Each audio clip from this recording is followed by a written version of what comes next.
ఈ నూతన సంవత్సరం మీ జీవితంలో వెలుగులు నింపాలని కోరుకుంటూ హరీష్ అకాడమీ అందిస్తోంది అన్ని ఆన్లైన్ కోర్సులపై భారీ డిస్కౌంట్ ఆఫర్స్. ఏపీపీఎస్సీ గ్రూప్ 1, 2 గ్రామ సచివాలయం, జేఎల్, డిఎల్ ఫుల్ కోర్స్ ఏదైనా ₹499 మాత్రమే. TSPSC group 1, group 2, group 3 and 4 full course ఏదైనా ₹499 మాత్రమే. ఈ అన్ని కోర్సుల వ్యాలిడిటీ 6 నెలలు.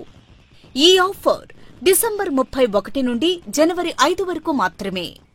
తెలుగు రాష్ట్రాలలో 2 లక్షల మంది పర్చేస్ చేసిన క్లాసెస్ ఖచ్చితంగా జాబ్ సాధించే విధంగా లెజెండరీ ఫ్యాకల్టీచే రూపొందించబడిన స్టాండర్డ్ ఆన్లైన్ క్లాసెస్. మరెందుకు ఆలస్యం? వెంటనే హరీష్ అకాడమీ యాప్ ను డౌన్లోడ్ చేసుకోండి, విజయం సాధించండి. Harish the best academy. Phone number 8341116915.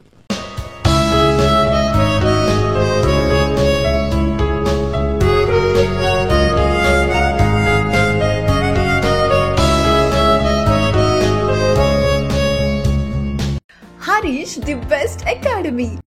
Hi friends, welcome to Harish academy. ఈరోజు వార్తలు నిలిచిన జాతీయ, అంతర్జాతీయ, రాష్ట్రీయాంశాల గురించి, వార్తలు నిలిచిన వ్యక్తులు, అవార్డులు, పుస్తకాలు, మరి క్రీడా సంబంధిత సమాచారం, ఒక్కొక్క అంశాన్ని వివరంగా తెలుసుకుందాం.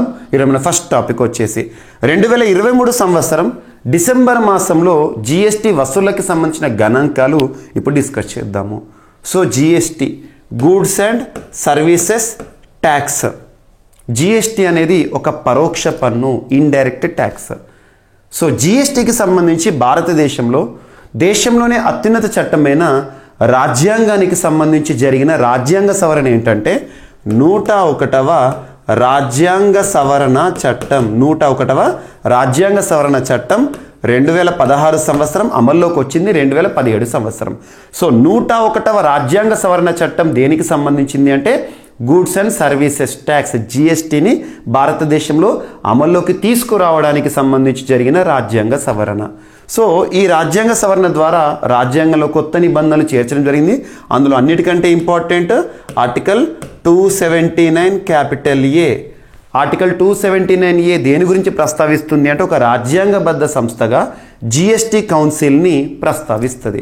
జీఎస్టీకి సంబంధించి సంపూర్ణమైన బాధ్యతలు ఆ కౌన్సిల్ చూసుకుంటుంది. మరి పరోక్ష పన్ను అంటున్నాను, జీఎస్టీకి సంబంధించి అంటున్నాను, జీఎస్టీకి సంబంధించి చట్టాలు వచ్చినాయి. అటువంటి జీఎస్టీని భారతదేశంలో అమల్లోకి తీసుకొచ్చింది మాత్రం 2017 జూలై 1వ తేదీ. సో జూలై 1, 2017 జూలై 1 నుండి భారతదేశంలో ఒక పరోక్ష పన్నుగా జీఎస్టీ అనేది అమల్లోకి వచ్చింది. సో స్లాబ్స్ని కనుక పరిశీలిస్తే 0% స్లాబ్ అంటాము, 5% స్లాబ్ అంటాము, 12% స్లాబ్, 18% స్లాబ్, 28% స్లాబ్. ఈ విధంగా జీఎస్టీ స్లాబ్స్ ఉంటాయి. అంటే అర్థం ఏంటంటే ఏ ఏ వస్తువులు, ఏ ఏ సేవలు ఏ పన్ను పరిధిలోకి వస్తాయని చెప్పేసి. లగ్జరీ గూడ్స్, సర్వీసెస్ ఉన్నాయనుకోండి, ఎక్కువ పన్ను పరిధిలోకి వస్తాయి లగ్జరీ కాబట్టి. సో నిత్యావసరాలు కానివ్వండి, కనీస అవసరాలకు సంబంధించినవి కానివ్వండి, ఇవన్నీ కూడా తక్కువ పన్ను పరిధిలోకి వస్తాయి. అలా జీఎస్టీకి సంబంధించి జీఎస్టీ కౌన్సిల్కి ఎక్స్ అఫిషియో చైర్పర్సన్గా కేంద్ర ఆర్థిక వ్యవహారాల మంత్రిత్వ శాఖ వారు విధులు నిర్వర్తిస్తారు. ఎక్స్ అఫిషియో అంటే అధికార రీత్యా ఇంకొక పదవిని కూడా నిర్వర్తించడం. సో భారతదేశంలో ఎవరైతే ఆర్థిక వ్యవహారాల శాఖకి మంత్రిగా ఉంటారో వారే జీఎస్టీ కౌన్సిల్కి కూడా చీఫ్గా, చైర్పర్సన్గా విధులు నిర్వర్తిస్తారు. మరి అటువంటి జీఎస్టీకి సంబంధించి పరోక్ష పన్నుగా వసూలు చేస్తుంది కదా భారత ప్రభుత్వం. మరి జీఎస్టీ వసూళ్ళకి సంబంధించి ప్రతి నెల కూడా గణాంకాలను మనం చూస్తూ ఉంటాము. ఎలా ఉంటుంది అంటే గడిచిన నెలకి సంబంధించి, సో గడిచిన నెలకి సంబంధించిన గణాంకాలు, గడిచిన నెలలో జీఎస్టీ రూపంలో భారతదేశంలో ఎంత మొత్తంలో వసూలైనాయి అని చెప్పేసి ఈ నెల 1వ తేదీన వార్తల్లోకి వస్తుంది అన్నట్టు. ఉదాహరణ తీసుకుంటే గడిచిన నెల ఏంటిది? డిసెంబర్ మాసం. ఈ నెల జనవరి. సో జనవరి 1 రోజున అఫీషియల్గా కేంద్ర ఆర్థిక వ్యవహారాల మంత్రిత్వ శాఖ వారు గణాంకాలను విడుదల చేస్తారు. అలా ఇప్పటి వరకు దాదాపు 6 సంవత్సరాలు పూర్తయిపోయింది కదా జీఎస్టీ అమల్లోకి వచ్చి. 6 సంవత్సరాలకు పైగా చరిత్ర ఉన్న జీఎస్టీలో ఇప్పటి వరకు అత్యధిక జీఎస్టీ వసూలు చేసిన నెలగా ఏ నెల చరిత్రలో నిలిచింది అంటే 2023 సంవత్సరానికి సంబంధించిన ఏప్రిల్ మాసం ఉంటుంది కదా. సో ఏప్రిల్ ఆర్థిక సంవత్సరం 1వ నెల. సో ఆర్థిక సంవత్సరం అనేది ప్రతి సంవత్సరం కూడా మనం చూస్తే ఏప్రిల్ మాసంతో ప్రారంభమవుతుంది, మార్చితో ముగుస్తుంది.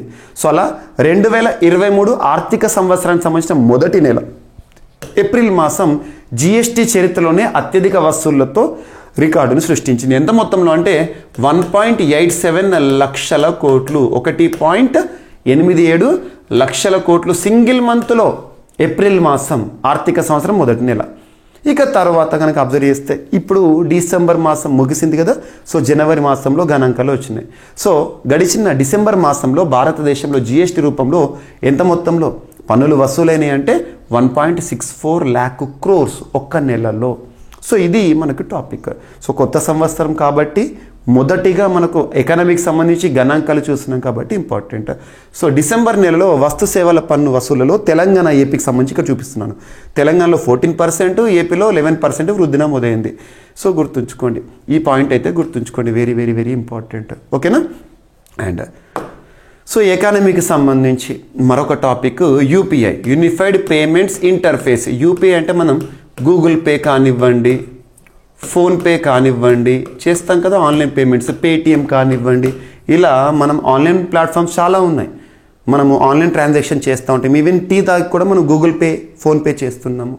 సో ఇలా ఆన్లైన్ డిజిటలైజ్ అయిపోయింది మొత్తం కూడా, మనకు ద్రవ్యం అనేది అంతా కూడా డిజిటలైజ్ అయిపోయింది. సో అలా ఆన్లైన్ పేమెంట్స్ ఏవైతే ఉంటాయో, డిజిటల్ ట్రాన్సాక్షన్స్ ఏవైతే ఉంటాయో వాటిని మనం యూపీఐ ప్లాట్ఫామ్ ద్వారా చేస్తాము. ఇది భారతదేశంలో స్వదేశీ పరిజ్ఞానంతో డెవలప్ చేశాము. So UPI, unified payments interface అనేది వీటన్నిటికీ కూడా ఒక ప్లాట్ఫామ్, దీని ఆధారంగా చేస్తాము.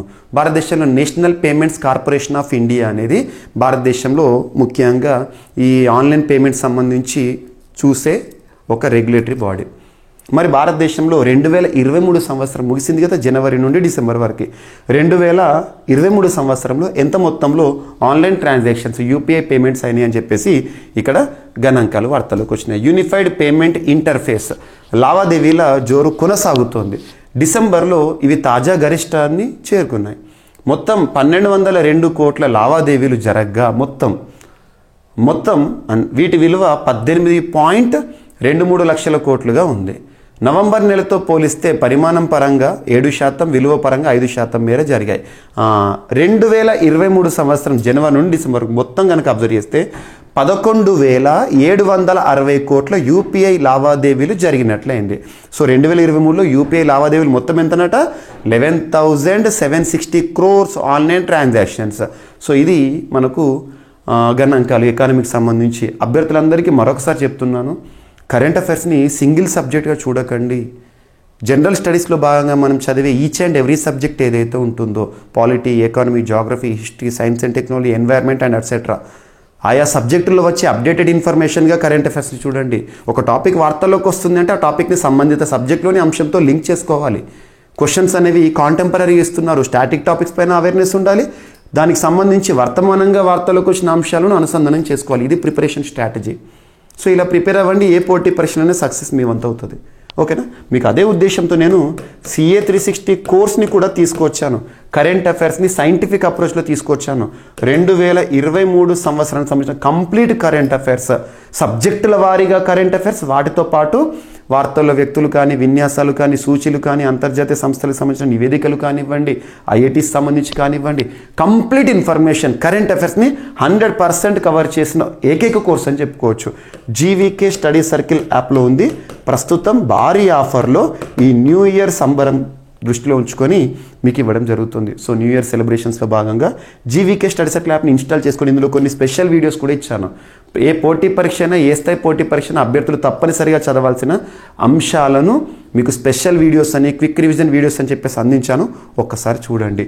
సో ఒకసారి యాప్ ఓపెన్ చేసి అట్లీస్ట్ ఆ లిస్ట్ చూడండి, ఏమేమి టాపిక్స్ ఉన్నాయని చెప్పేసి. కొన్ని శాంపుల్ వీడియోస్, మీకు డెమో వీడియోస్ కూడా అందుబాటులో ఉన్నాయి. ఓకేనా? సో ఒకసారి యాప్ని చూడండి. అండ్ నెక్స్ట్ వచ్చేసి దేశంలోనే మొట్టమొదటి అంటే సూపర్లేటివ్. మొట్టమొదటి, అతిపెద్ద, అతి చిన్న, అతి పొడవైన ఇలాంటి పదాలతో ప్రత్యేక అంశాలు వార్తల్లోకి వస్తే అది ప్రపంచానికి సంబంధించిన, మన భారతదేశానికి సంబంధించిన సూపర్లేటివ్స్ అని మనం నామకరణం చేశాము. అలా దేశంలోనే మొట్టమొదటి సైనిక్ స్కూల్ ఫర్ గర్ల్స్, దేశంలోనే మొట్టమొదటి బాలికల సైనిక్ స్కూల్ అనేది ఇటీవల ఎక్కడ ఏర్పాటైంది? ఎగ్జామినేషన్ పాయింట్ ఆఫ్ వ్యూలో క్వశ్చన్ రావచ్చు. సో ఎక్కడ ఏర్పాటైంది అంటే మనకు, సో చూడండి ఇక్కడ, all girls Sainik school Vrindavan in Mathura. Mathura ఎక్కడ? ఉత్తరప్రదేశ్. దేశంలోనే మొట్టమొదటి బాలికల సైనిక పాఠశాల ఎక్కడ ఏర్పాటైందంటే వృందావన్ ఇన్ మధుర, ఉత్తరప్రదేశ్లో. రక్షణ శాఖ మంత్రి రాజ్నాథ్ సింగ్ గారు ఈ సైనిక్ స్కూల్ని ప్రారంభించడం జరిగింది. Sainik school very very important. అందులో 870 గర్ల్స్ స్టూడెంట్స్ ఎవరైతే ఉంటారో వారికి అకామిడేషన్ ఉంటుంది. సో గుర్తుంచుకోండి. అండ్ చెమట పరీక్షతో ఒకే ఒక నిమిషంలోనే, క్షణాల్లోనే మన బాడీలో షుగర్ ఉందా అని చెప్పేసి కనిపెట్టే ఒక అధునాతనమైన ఇన్నోవేషన్తో మన తెలుగువారు వార్తల్లోకి వచ్చారు.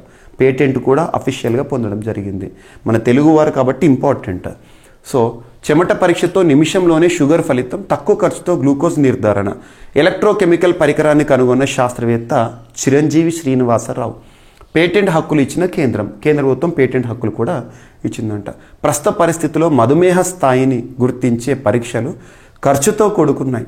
పేద మధ్యతరగతి కుటుంబాలకు ఆర్థికంగా ఇబ్బందే. చిన్నారుల్లో మధుమేహాన్ని కొలిచేందుకు సూదితో పొడిచి శరీరం నుంచి రక్తం తీస్తున్నప్పుడు నొప్పి భరించలేకపోతున్నారు. ఈ సమస్యకు పరిష్కారంగా ఏలూరు డిస్టిక్, ఆంధ్రప్రదేశ్, ఉంగుటూరు మండలం నారాయణపురానికి చెందిన పూస చిరంజీవి శ్రీనివాసరావు గారు గ్లూకోజ్ను నిర్ధారించడానికి ఎలక్ట్రోకెమికల్ పరికరాన్ని తయారు చేశారు. దీంతో రక్తం అవసరం లేకుండా చెమటను పరీక్షించి నిమిషంలోనే షుగర్ టెస్ట్ని చేయొచ్చంట. దీనికి కేంద్ర ప్రభుత్వం పేటెంట్ హక్కులను కూడా ఇచ్చింది. ఆ పత్రం కూడా చూడండి. సో పర్సన్ మన తెలుగువారు కాబట్టి ఇంపార్టెంట్. అండ్ ఎలక్ట్రోకెమికల్ పరికరము, దీని యొక్క ఉద్దేశం ఏంటని ఎగ్జామినేషన్లో అడగవచ్చు. అండ్ సూర్య నమస్కారాలతో గిన్నిస్ బుక్ ఆఫ్ వరల్డ్ రికార్డులో గుజరాత్ రాష్ట్రం వార్తల్లోకి వచ్చింది. సో నిన్న జనవరి 1 న్యూ ఇయర్ సెలబ్రేషన్స్ మనం చూసాము. ఆ సెలబ్రేషన్స్లో భాగంగా ఏకకాలంలో అత్యధిక మంది సూర్య నమస్కారం చేస్తూ వార్తల్లోకి వచ్చారు. సో వేలాదిగా ఏకకాలంలో సూర్య నమస్కారాలు చేయడం ద్వారా గుజరాత్ వాసులు ప్రపంచ రికార్డును నెలకొల్పారు. నూతన సంవత్సరానికి స్వాగతం పలుకుతూ గత సోమవారం రోజున రాష్ట్ర వ్యాప్తంగా ఏకకాలంలో 108 ప్రాంతాల్లో చేపట్టిన ఈ బృహత్ కార్యక్రమంలో 50,000 మందికి పైగా పాల్పంచుకున్నారు. దీనిపై ప్రధాని నరేంద్ర మోదీ గారు హర్షం వ్యక్తం చేశారు. అండ్ రెండో వెచ్చని ఏడాదిగా 2023, రెండవ అత్యధిక వేడి సంవత్సరంగా 2023, గతంలో 2016 ఉండే. సో చూడండి, ఐఎండి 1901 నుంచి చూస్తే వార్షిక సగటు ఉష్ణోగ్రతలో 2023 సంవత్సరం రెండో వెచ్చని ఏడాదిగా నిలుస్తుందని భారత వాతావరణ విభాగము ఐఎండి తెలిపింది. 2016లో సగటు ఉష్ణోగ్రత 0.710 డిగ్రీల సెల్సియస్ మేర పెరగగా 2023లో 0.65% పెరిగిందని ఐఎండి డైరెక్టర్ గారు చెప్పడం జరిగింది. సో రెండవ వెచ్చని ఏడాదిగా 2023. అండ్ ధూమపానంపై సమర్థ అస్త్రాన్ని తయారు చేస్తూ శాస్త్రవేత్తలు వార్తలోకి వచ్చారు. దాని పేరు సైటిసైన్. సో ధూమపానం ఏదైతే ఉంటుందో మన ఆరోగ్యానికి హానికరం అని చెప్పేసి మనం వింటూ ఉంటాం కదా, దానికి అడ్డుకట్ట వేయడం. ధూమపానం ఆరోగ్యానికి హానికరమని మన అందరికీ తెలుసు. కానీ ఈ వ్యసనాన్ని వదిలించుకోవడానికి గతంలో ఒక ఐఐటి సిగిబడ్ని కూడా తయారు చేసింది, ఐఐటి ఢిల్లీ. గుర్తుంచుకోండి, వదిలించుకోవాలన్నా ఆ పని చేయలేకపోతున్నారే ఎక్కువ. అండ్ ఇందుకు కారణం పొగాకు ఉత్పత్తులోని నికోటిన్కు అలవాటు పడటమే. నికోటిన్ ఉంటుంది. సో దీంతో పొగాకు ఉత్పత్తుల ద్వారా కాకుండా వేరే రూపాల్లో నికోటిన్ అందించి వ్యసనాన్ని మాన్పించడానికి వైద్యులు ప్రయత్నిస్తున్నారు. దీన్ని నికోటిన్ స్థానభ్రంశ చికిత్స అంటారు. మొక్కల నుంచి తీసిన సైటిసైన్ అనే పదార్థాన్ని మాతల రూపంలో తీసుకుంటే ఈ చికిత్స ఇంకా ఎక్కువ సమర్థంగా పనిచేస్తుందని అర్జెంటీనాకు చెందిన పరిశోధకులు రీసెంట్గా సైటిసైన్ని వార్తలు తీసుకొచ్చారు. అండ్ కీటోన్తో క్రీడాకారులకు అనర్థమే. కీటోన్, చాలామంది కీటోన్ మాత్రలు తీసుకుంటారు. దాని ద్వారా క్రీడాకారులకు చాలా అనర్థం ఉంటుంది, నెగిటివ్ ఇంపాక్ట్ ఉంటుంది, అడ్వర్స్ ఎఫెక్ట్ ఉంటుందని శాస్త్రవేత్తలు చేసిన పరిశోధనలు. కీటోన్ మాత్రలు, పొడులు తీసుకోవడం వల్ల క్రీడాకారుల సామర్థ్యం పెరుగుతున్నది అనేది ఒక అపోహ మాత్రమేనట. వీటి వల్ల కొత్త శక్తి రావడం కన్నా ఉన్న శక్తి తగ్గిపోవచ్చని బ్రిటన్లో మెక్మాస్టర్ విశ్వవిద్యాలయానికి చెందిన పరిశోధకులు తెలిపారు. శరీరంలో సహజంగా ఉత్పన్నమయ్యే కీటోన్లు మెదడు కండరాలకు ఇంధనంగా ఉపయోగపడవచ్చు. అతి తక్కువ పిండి పదార్థాలు, అత్యధిక కొవ్వు పదార్థాలను తీసుకుంటే శరీరంలో సహజ కీటోన్ల ఉత్పత్తి జరిగి శక్తి ఉత్పాదనకు తోడ్పడతాయని భావిస్తూ వచ్చారు. దీనివల్ల వ్యాయామ సామర్థ్యం పెరుగుతుందని సూత్రీకరించారు బ్రిటన్ పరిశోధకుల అధ్యయనం. గుర్తుంచుకోండి కీటోన్కి సంబంధించి. అండ్ ఆదాయానికి అగ్రతాంబూలం అని చెప్పేసి రీసెంట్గా హార్వర్డ్ యూనివర్సిటీ వారు ఒక అధ్యయనం చేస్తూ వార్తల్లోకి వచ్చారు. ముఖ్యంగా యాడ్స్ ద్వారా సోషల్ మీడియా సంస్థలకు కోట్లలో ఆదాయం వస్తుందంట. సోషల్ మీడియా మనం అబ్జర్వ్ చేస్తూ ఉంటాం, ఇన్స్టాగ్రామ్ కానీ, యూట్యూబ్ కానీ, ఫేస్బుక్ కానీ, అందులో వచ్చే యాడ్స్. సో యువత బలహీనలతోనే కాసుల వ్యాపారం చేస్తున్నారని రీసెంట్గా హార్వర్డ్ యూనివర్సిటీ అధ్యయనంలో వెల్లడైంది. సో గత సంవత్సరంలో ఇన్స్టాగ్రామ్, ఫేస్బుక్, ట్విట్టర్, యూట్యూబ్ వీటి ద్వారా ఏ విధంగా ఆదాయం అనేది జనరేట్ అయిందని చెప్పేసి అంశము. సో యువత బలహీనతలు సోషల్ మీడియా సంస్థలో కాసులు కురిపిస్తున్నాయి. ప్రతి విషయాన్ని ఆర్థిక కోణంలోనే చూస్తూ యూజర్ల రక్షణ, హానికర కంటెంట్ను అరికట్టడంలో అవి అలక్ష్యం వహిస్తున్నాయి. సోషల్ మీడియా సంస్థలు తమకు వచ్చే ప్రకటనల ద్వారా ఆదాయాన్ని తెలుసుకోవడానికే పనిచేస్తున్నాయని హార్వర్డ్ యూనివర్సిటీలోని Harvard T H Chan school of public health అధ్యయనం చేసింది. తాజా నివేదిక ప్రకారం 2022లో అమెరికాలోని 18 ఏళ్లలోపు యూజర్ల కేటగిరీలో ఏకంగా 91,541 కోట్లను సోషల్ మీడియా సంస్థలు ఆర్జించాయంట. గుర్తుంచుకోండి. సో వార్తల్లో వ్యక్తులను కనుక పరిశీలిస్తే దక్షిణ ధ్రువంలో పోలార్ ప్రీత్ విజయ యాత్ర. తొలిసారి దక్షిణ ధ్రువానికి ఒక మహిళ ఒంటరిగా అన్వేషించడం జరిగింది.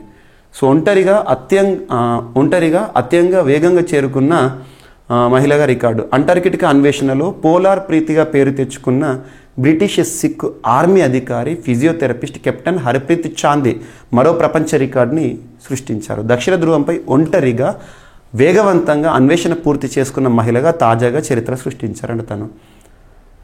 సో రోన్నే ఐస్ షెల్ఫ్ నుంచి నవంబర్ 26న ప్రారంభించిన యాత్ర దక్షిణ ధ్రువానికి చేరుకోవడంతో గురువారంతో ముగిసినట్లు ఆమె స్వయంగా ప్రకటించారు. అండ్ బంగ్లాదేశ్ నోబెల్ గ్రహీత. ఇటీవల కాలంలో నోబెల్ గ్రహీతలు తరచూ జైలు పాలవ్వడం మనం చూస్తున్నాము. సో ఈరోజు బంగ్లాదేశ్ సంబంధించిన ఒక నోబెల్ గ్రహీత, ఆర్థికవేత్త 6 నెలల జైలు శిక్షను ఎదుర్కొంటూ వార్తల్లోకి వచ్చారు. తన పేరు ఏంటంటే డాక్టర్ మహమ్మద్ యూనస్. తనకి ఆ దేశంలో కోర్టు 6 నెలల జైలు శిక్ష విధించింది. యాక్చువల్గా తను ఒక గ్రామీణ టెలికాం సంస్థ ప్రారంభించారు. ఆ సంస్థలో కార్మికుల సంక్షేమ నిధిని ఏర్పాటు చేయకపోవడం అనేది అందులో విఫలమైనాడు కాబట్టి, ఏర్పాటు చేయడంలో విఫలమయ్యాడు కాబట్టి తన పైన సంక్షేమ చర్యల్లో భాగంగా బంగ్లాదేశ్ నోబెల్ గ్రహీతకు 6 నెలల జైలు శిక్షను విధించారు. తన పేరు ఏంటంటే మహమ్మద్ యూనుస్. ఓకేనా? సో ఇవి ఫ్రెండ్స్ ఈరోజు వార్తలు ఇచ్చిన అంశాలు. ఒకసారి ర్యాపిడ్గా చూస్తే సో జీఎస్టీ వసూళ్లకి సంబంధించిన అంశం డిసెంబర్ మాసము. అండ్ కొత్త గరిష్టాలకు యూపీఐ లావాదేవీలోని టాపిక్.